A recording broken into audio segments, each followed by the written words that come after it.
Me llamo Noé y esta es mi historia. Si estás escuchando esto, eres mi descendiente y te contaré por qué estamos aquí para que lo comprendas. Hoy, el mundo fue devastado por una catástrofe inimaginable, dejando solo a mi familia y a mí como los únicos sobrevivientes. Es una situación irreal. Todos han muerto, excepto mi familia. La magnitud de la destrucción es indescriptible. La pérdida de vidas es abrumadora y no puedo evitar preguntarme qué salió mal y cómo todo sucedió tan rápido. Este es un juicio más allá de lo imaginable. ¿Cómo llegamos a esto? ¿Cómo ocurrió todo? Innumerables fuerzas se conjugaron para que el diluvio se desatara. La secuencia de eventos que culminaron en el gran diluvio comenzó con la creación de los hijos de Dios, incluso antes de que el mundo mismo existiera. Se cree que estos hijos de Dios poseían poderes sobrenaturales y eran considerados seres divinos. Sin embargo, se dice que uno de estos seres divinos se rebeló contra Dios y se convirtió en un ser caído, preparando el escenario para los eventos catastróficos que seguirían. El cielo fue originalmente destinado a ser su hogar por toda la eternidad, pero ahora habían caído de él. ¿Y qué causó todo esto? Los ángeles son seres celestiales que fueron creados con el único propósito de habitar en el cielo con Dios.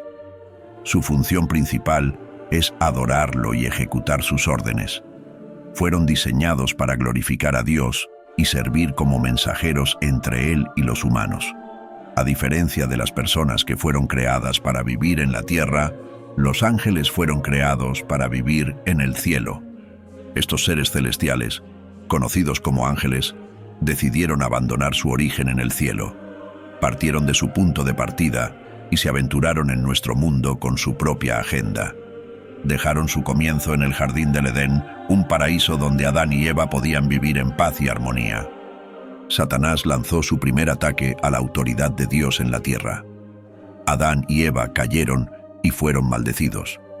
Incluso ahora, mi familia todavía sufre tremendamente con esta maldición. Verás, la agricultura y la subsistencia son muy difíciles. El Señor maldita es la tierra por tu causa. Con dolor comerás de ella todos los días de tu vida. Ella producirá espinos y cardos para ti, y comerás las plantas del campo. Por el sudor de tu rostro comerás tu pan hasta que regreses al suelo, pues de él fuiste tomado, porque eres polvo, y al polvo regresarás ahora. Mis antepasados y yo tuvimos que sudar para sobrevivir. Dios estaba decepcionado por su desobediencia. Ya no podrían quedarse en el jardín del Edén. Adán y Eva ya habían cometido un error al comer el fruto prohibido. Como consecuencia de su desobediencia, Dios, lleno de decepción, expulsó a Adán y Eva del jardín del Edén. El error fatal cometido resultó en su expulsión del santuario sereno que alguna vez llamaron hogar. Adán y Eva tuvieron hijos e hijas, incluyendo a Caín y Abel. Con el crecimiento de su familia, vino el nacimiento de la propia civilización. A medida que los hijos de Adán y Eva crecían, tomaban esposas y tenían sus propias familias, la población comenzó a crecer constantemente. Caín mató a su hermano e inició una estirpe peligrosa que no invocaba el nombre de Dios.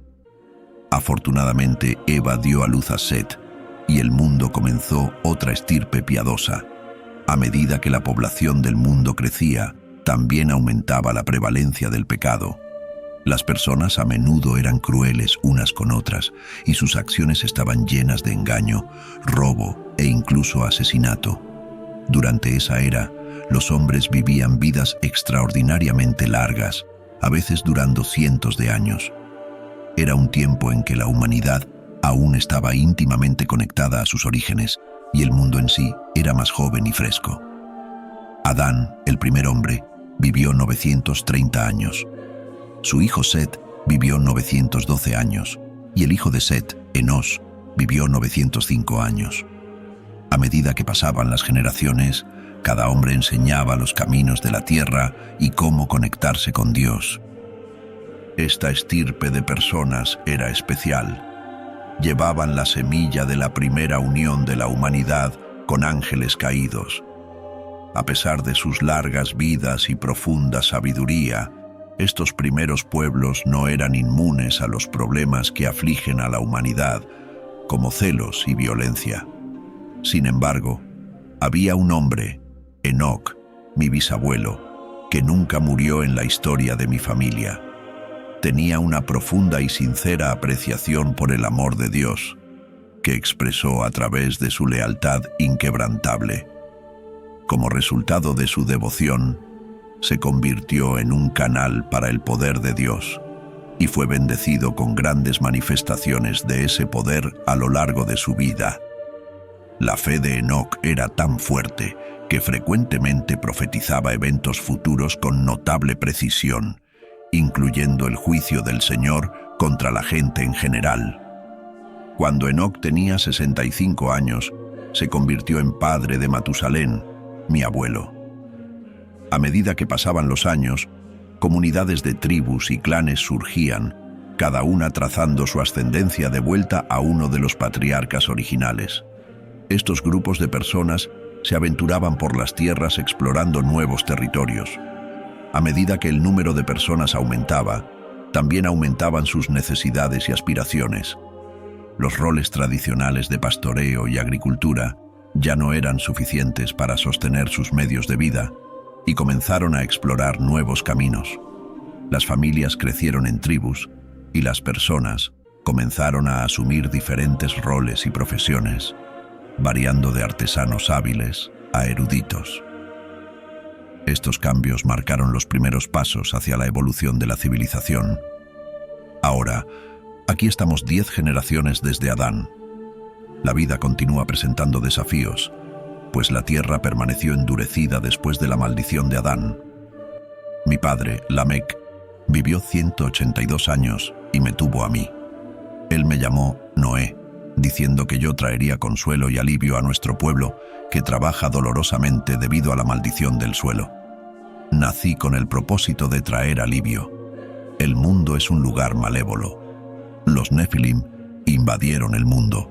Estos seres eran fuertes, admirados y temidos, alejando a la gente del verdadero Dios que los creó. Su fuerza los convertía en objetos de fascinación, pero eran parte de un mundo que se sumergía en el caos y el pecado. Legiones malignas comenzaron a infiltrar la humanidad. Los hijos de Dios vieron que las hijas de los humanos eran hermosas y se casaron con ellas. Estos ángeles caídos descendieron a la tierra y dieron a luz a los Nefilim o gigantes.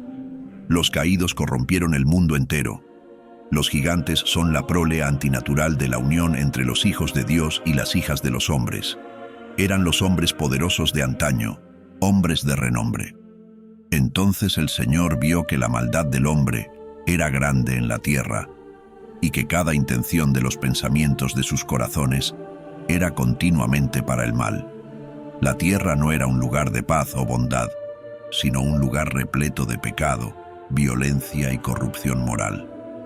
Imagina un mundo sombrío, donde los individuos están consumidos por sus propios deseos insaciables, persiguiendo sus agendas egoístas sin consideración por el bienestar de los demás. La sociedad se caracteriza por una mentalidad de sálvese quien pueda, donde todos están por sí mismos, y la propia fundación de la comunidad es desgarrada por el egoísmo y la malevolencia. En ese ambiente, las familias no son santuarios de amor y apoyo, sino campos de batalla de engaño y traición. Los gobiernos no son instituciones de justicia, sino síntomas de opresión. Fue en este contexto que Dios vio la maldad de la humanidad, el declive espiritual y moral. La humanidad, la joya de la creación, había perdido el camino. Dios miró a su creación y sintió una inmensa tristeza, un dolor tan profundo que trascendía la comprensión humana. En su profundo dolor, Dios decidió destruir la humanidad que había creado, junto con los animales y criaturas rastreras.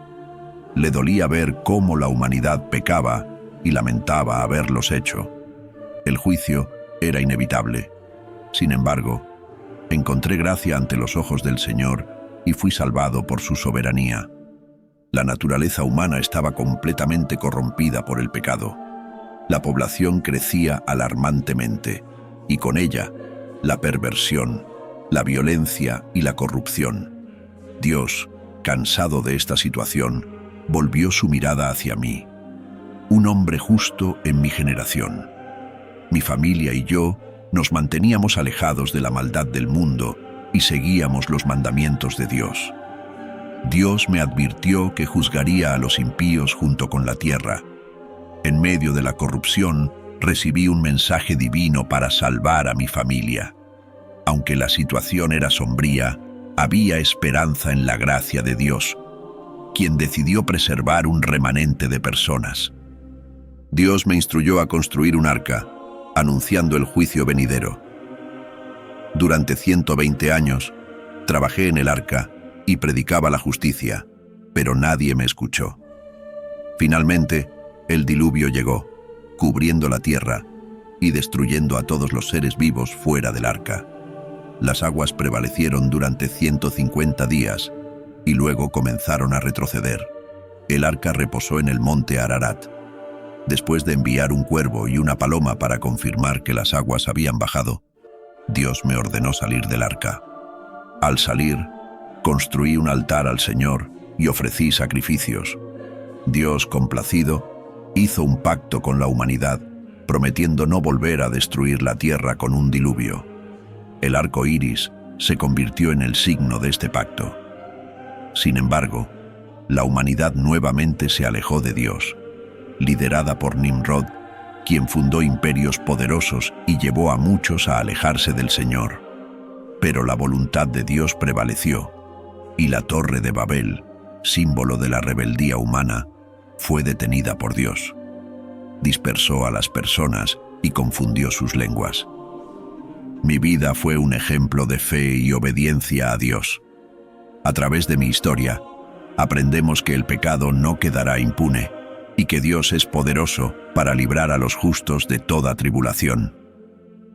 El día del ajuste de cuentas se acerca rápidamente. Mi nombre es Noé y esta es mi historia.